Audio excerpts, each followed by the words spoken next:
ये बहुत बड़ी बात है कि राज्य सरकार द्वारा और शासन द्वारा जो बच्चों ने आंदोलन किया था प्रयागराज में, उसको देखते हुए उनकी बात को तवज्जो दिया और उस बात को मान लिया है गवर्नमेंट ने। और जो नॉर्मलाइजेशन के लिए जिस आंदोलन को खड़ा किया गया था, वो आंदोलन अब समाप्त होता दिख रहा है। हम लोग चर्चा आज करेंगे कि आगे पेपर कब होगा। वो संभावित जो लग रहा है, वो लग रहा है मार्च के बाद ही। उसके कारण क्या क्या हैं? देखिए, अभी आप लोगों ने पढ़ा होगा कि राज्य सरकार द्वारा एक गठन किया गया है और उस कमेटी में कम से कम मान के चलिए 20 से 25 दिन या 1 महीने लग जाएगी पूरी रिपोर्ट आने में, जिसमें समीक्षा अधिकारी और जो आर ओ के जो पेपर हैं उसका पेपर कैसे कराया, या 2 दिन हो कि 1 दिन हो, उसकी रिपोर्ट आनी है। क्योंकि जिस हिसाब से शासन प्रशासन का दबाव है, तो अभी तो नहीं लग रहा है कि ये दिसंबर तक करा ले जाएंगे। क्योंकि इसमें पहले तो वो सेंटर देखें, चूँकि 75 ज़िले हैं, अगर चाहें तो करा सकते हैं। ये तो है कि अगर चाह लें तो करा सकते हैं। भाई 75 ज़िले हैं, इन ज़िलों में जो मेन हेडक्वार्टर मुख्यालय हैं, उन क्षेत्रों में ये जो स्टेट्स विद्यालय हैं, एडेड विद्यालय हैं, उनको ये सेंटर बना सकते हैं। लेकिन ये कि थोड़ा-सा इनको प्रयास करना पड़ेगा।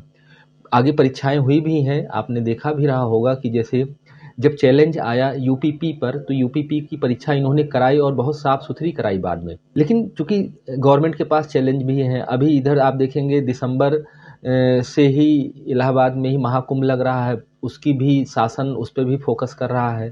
शासन प्रशासन दोनों उस महाकुंभ पर भी लगा हुआ है। और ये महाकुंभ जो इस बार है, वो बहुत ही बड़े लेवल पर राज्य सरकार की तैयारी है, वो देखने को मिल रहा है। तो इसको भी लेकर के है और लगभग पूरी जनवरी इसमें आप देखेंगे निकल जाएगी। फिर उधर फरवरी माह में आप देखेंगे यूपी बोर्ड की परीक्षाएं स्टार्ट हो जाएंगी।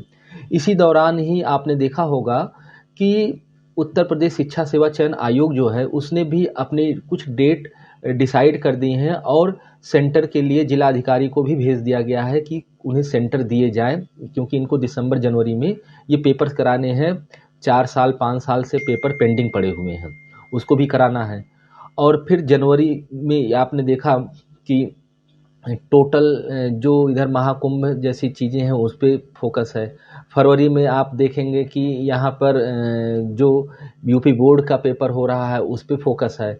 फिर मार्च में उधर आप देखेंगे जो पंचायती चुनाव होने हैं उसकी भी बात हो रही है। तो तमाम राज्य सरकार के पास इसमें चैलेंज है। अगर इसको पहले से स्ट्रेटजी बनाते तो आज ये समस्या ना आती। लेकिन इस सब चीज़ों को देखते हुए ये उम्मीद की जा रही है कि गवर्नमेंट तो चाह रही है, गवर्नमेंट का प्रेशर भी है अधिकारियों पर कि जल्द से जल्द और साफ़ सुथरी परीक्षा कराई जाए, किसी तरह की कोई समस्या ना आए।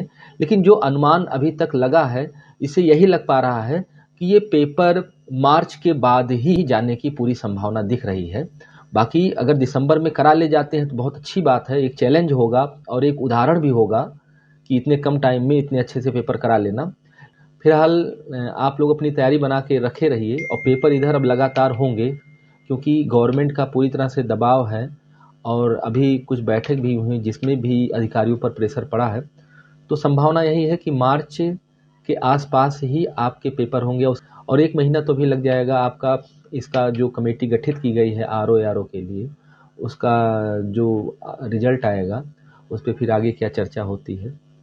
तो इस तरह से हम लोग इंतज़ार कर सकते हैं। बाकी जो कॉम्पिटिटिव बच्चे हैं वो अपनी तैयारी करते रहें अच्छे से।